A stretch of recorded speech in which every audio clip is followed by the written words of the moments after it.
जूता चप्पल के नीचे वाला हिस्सा सीता की शिरोमणि कोई आया होगा तो आया होगा। आप बने मैं कोशिश करूंगा, आप बने मैं आशीर्वाद दूंगा, मुझको नहीं बनना।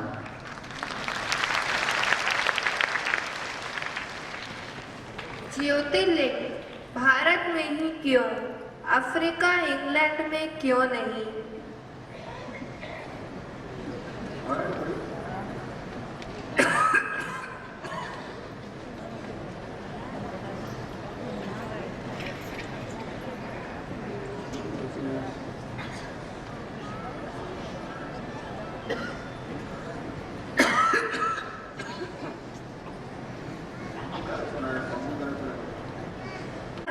फिर 12 ज्योतिर्लिंग क्यों, 10 या 13 क्यों नहीं? सवाल ज्योतिर्लिंग पर आया है।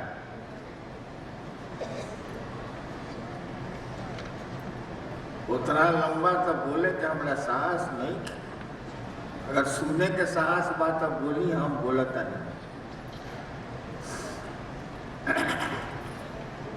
एक बात समझो, आदमी या कोई जीव, कोई पात्र 3 चीजों से बंधा रहता है। कोई जीव, कोई सृष्टि में उपलब्ध कोई वस्तु 3 चीजों से बंधी हुई। क्या क्या?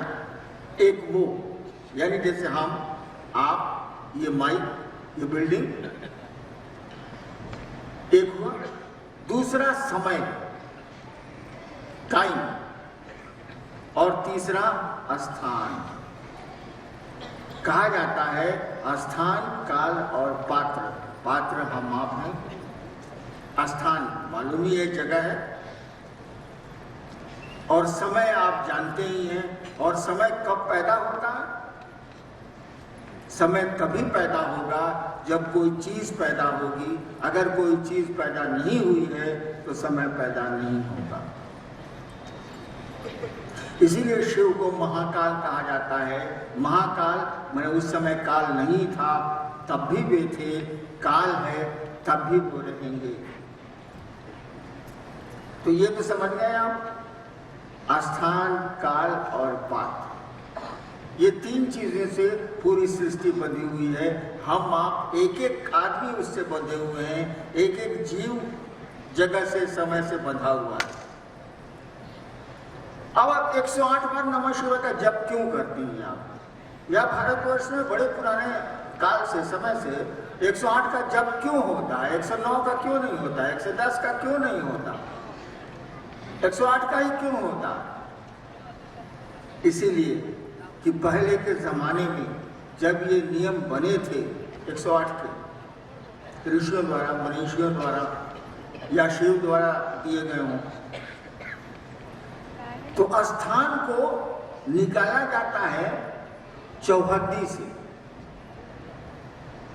हम लोग कोर्ट करते थे तो कोई जमीन का झगड़ा होता था तो उसमें पहले चौहद्दी उसमें रहती थी कि उस जमीन के चारों ओर क्या है, उत्तर, दक्षिण, पूरब, पश्चिम क्या है। तो चौहद्दी हो गई 4, यानी किसी चीज को, कोई चीज कहीं खड़ी है ये जानने के लिए 4 दिशाएं आप बता दीजिए कि उसके चारों ओर क्या है, आदमी समझ जाएगा कि वहां पर है। स्थान हो गया 4। उस समय समय की गणना होती थी मुहूर्त से, नक्षत्रों से। 27 नक्षत्र माने जाते हैं। 27 हो गया समय, 4 हो गया स्थान, पात्र तो हम आप हैं भाई साहब। तो 27 को 4 से गुना कर दिया गया, हो गया 108। स्थान को समय से गुणा करके हो गया 108। और मंत्र कौन जपेगा? पात्र। नमः शिवाय कौन करेगा? पात्र। यानी वह पात्र नमः शिवाय करके स्थान और काल में अपनी सुविधा के लिए परिवर्तन कर सकेगा। इसीलिए ये सिस्टम बना हुआ है। अब देखो, सवाल आया है कि ज्योतिर्लिंग, ज्योतिर्लिंग कुछ नहीं। शंकराचार्य ने कहा था शिवं केवलं भास्कं भास्का नाम। शिव मात्र प्रकाश, लाइट। ज्योतिर्लिंग का मानी हुआ वह प्रतीक, लिंग माने प्रतीक, वह प्रतीक जिसमें अग्नि ज्यादा हो, तेज ज्यादा हो, अग्नि तत्व ज्यादा हो तो ज्योतिर्लिंग। वो शिव का ही प्रतीक है, उसमें अग्नि तत्व ज्यादा है।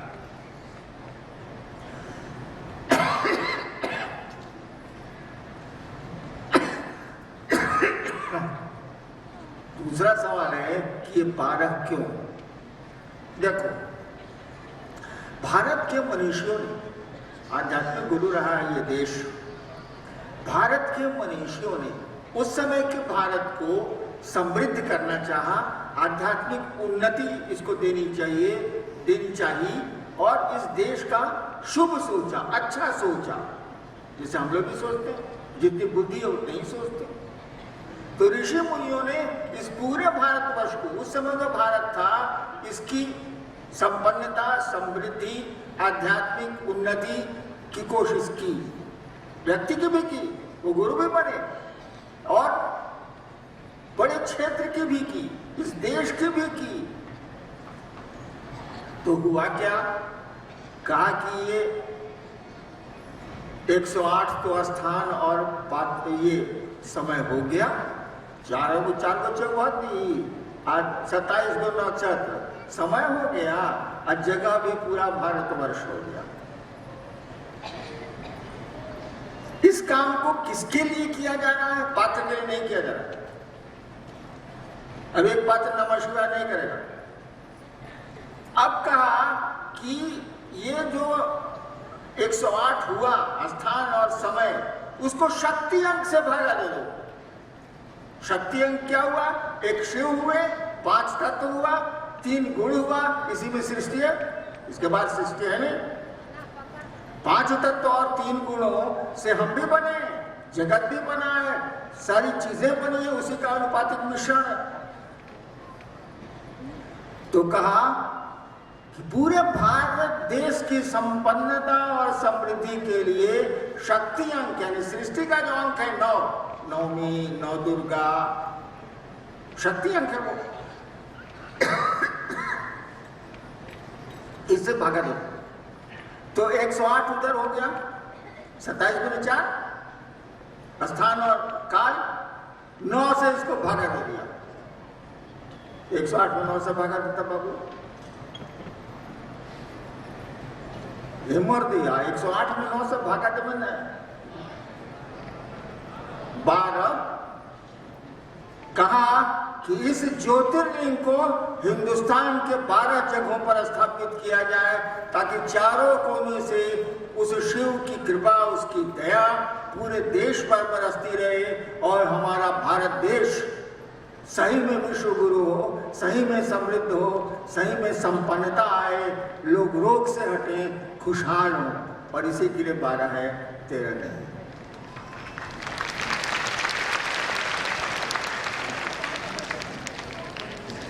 देव दर्शनम, परमात्मा सहज प्रेम से लभ्य है। जल्दी कीजिए ना। देवताओं को देखने के लिए, दर्शन करने के लिए भाव की जरूरत है, लेकिन परमात्मा को, शिव को पाने के लिए सहज प्रेम से ही उनसे मुलाकात होती है। आपको जरा समझा दूं। मंडल जी की जिज्ञासा है तो मंडल जी समझाएं।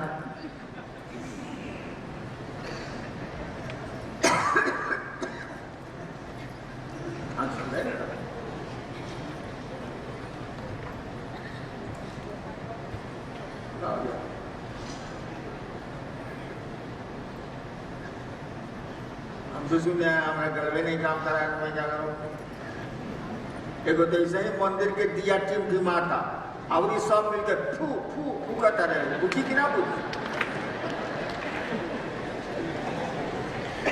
चलो हमें जवाब देते हैं यार, सब गधे ही बैठे हैं तो मैं क्या करूं? एक बात समझो, तुम्हारे पास एक मशीन है, हर आदमी के पास, जानवरों के पास भी है, लेकिन वो स्वतंत्र नहीं है। हमारे तुम्हारे पास एक मशीन है जिसको मन बोलते हैं, मन, माइंड। मन क्या है? तुम मन नहीं हो, ये दिमाग में रखना। मन नहीं हो तुम, दिमाग में रखना। तुम शरीर भी नहीं हो, शरीर तो नहीं है, छूट ही जाता है। मन भी नहीं हो तुम। कोई तुमसे कहता है ये भैया आज बॉक्सर चलो तो आप कहते हैं बे मत दे, आज मोने नहीं खत्म कहा कि नहीं, आज मोने नहीं मेरा बक्सा जाएगा। यानी मन कोई दूसरी चीज है, आप नहीं है भाई साहब। जैसे आप कहते हैं हमारा चप्पल टूटल बा, हम ना गए, वैसे ही आप कहते हैं आप चप्पल हैं, वैसे ही आप कहते हैं आज मेरा मन नहीं है मिठाई खाने का, सिंघाड़ा हो तक दो। यानी आप मन नहीं है भाई साहब, शरीर तो नहीं है, मन भी नहीं है। इस सवाल पर हम नहीं जाएंगे, तब आप हैं कौन, इस पर नहीं जाएंगे। मन की मशीन में एक चीज पैदा होती है, वो है आपका हमारा सोचना, हमारा आपका विचार। जो हम सोचते हैं वो मन की मशीन में पैदा होती है।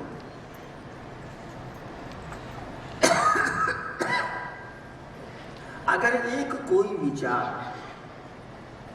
तुम्हारे मन में खड़ा हो जाए, जैसे अभी कोई सोच ले कि हम अब चलनी बापू सभा घर से, जेकरा सुने के बाद सुनो, जेकरा बके के बाद बको। अगर सोच लेगा तेजी मजबूती से बाहर निकल जाएगा। बहुत लोग सोच रहे होंगे कि ससुरा सब झूठो पकड़ पकड़ कर दर्शन रहे, चल जाओ। तब तक बगल वाला कहता है मैं बस बैठा ना, चले जा। यानी आपने सोचा और बगल वाले ने उस सोच को तोड़ दिया। अगर यही सोच, यही विचार, यही थॉट आपके मन में ठहर गया और नहीं हटा तो एक्शन हो जाएगा। अगर आपके मन में ठहर गया कि ये मेरी बहन है, ठहर गया, तो अब बहन और भाई का भाव पैदा हो जाएगा। चीज वही है, विचार ठहर गया। और ये भाव अगर और ठहर गया तो जो चीज पैदा होती है उसको कहते हैं प्यार। सब तीनों एक ही मशीन से निकल रहा है। देखो, तीनों चीज एक ही मशीन से निकल रही है। बोरिंग है, पानी निकल रहा है, ये बर्फ बनेगा, ये भाप बनेगा, है पानी है साला। तो कहा गया कि सोचने भर से परमात्मा देवता नहीं मिलेंगे, भाव से मिलेंगे। अभी श्लोक आपने सुना, मंडल जी ने पढ़ा, भावेन लभते देवता, भाव से देवता मिलते हैं। भावेन देव दर्शनम, भाव से देवताओं का दर्शन होता है। तस्मात् भावानुलंबनम, यानी इसीलिए भाव का अवलंबन करो, सहारा लो। तो जैसे जैसे आपके विचार भाव में बदलेंगे, वैसे वैसे आपकी श्रेणी देवताओं की होने लगेगी, शिव के बारे में। और जैसे जैसे भाव प्रेम में बदलेगा, अब तो स्थिति प्रेम की एक आदत है कि दो में पैदा जरूर होता है, दो में रहता नहीं। जैसे कोई आदमी दुनिया को प्यार करता है, दुनिया उसको अच्छी लगती है, तो अच्छा लगना, प्यार करना, ये दोनों बहुत खतरनाक चीजें हैं। अब आपको दुनिया से ये जोड़ेगा। जिस तरह से दुनिया आज है कल नहीं रहेगी, हम आप भी आज हैं कल नहीं रहेंगे। प्रेम जोड़ता है, ये दो में पैदा जरूर होगा, दो में रहता नहीं है। आप अगर शिव को प्रेम करते हैं, शिव आपको अच्छे लगने लगे हैं, तो अब आपका वह शिव, वह या प्रेम आपको शिव से जोड़ेगा। एक दिन आप जीव से शिव हो जाएंगे। प्रेम का ही विज्ञान है। कहा गया कि वह शिव तो सहज प्रेम से उपलब्ध है। सहज प्रेम बने 100 मने साथ, जो मने जन्म बना। आपके साथ प्रेम जो पैदा हुआ है, आपने अपनी माँ को प्यार किया है, आपने अपने घर, अपने लोगों को प्यार किया है, किसी ने आपको सिखलाया नहीं, वो सहज है, वो साथ आपके आया है, वह शिव उसी प्रेम से मिल जाता है। हम लोग तो जगत का प्रेम घुसा के उस सहज प्रेम को पर मुलम्मा चढ़ा देते हैं, उस पर गार्ब चढ़ा देते हैं, परतें चढ़ा देते हैं। नेक्स्ट, एक एहसान है मुझ पर, जब कहिएगा लौटा दूंगा।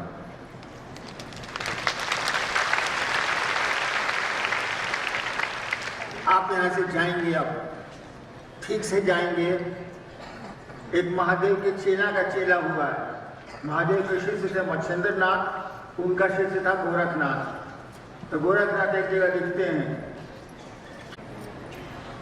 गर्व न करीबा, हम ढेर पैसा वाले हैं, हम ढेर बड़का अफसर हैं, हम बड़का शिव से हैं, कदर मत करो इस काम को।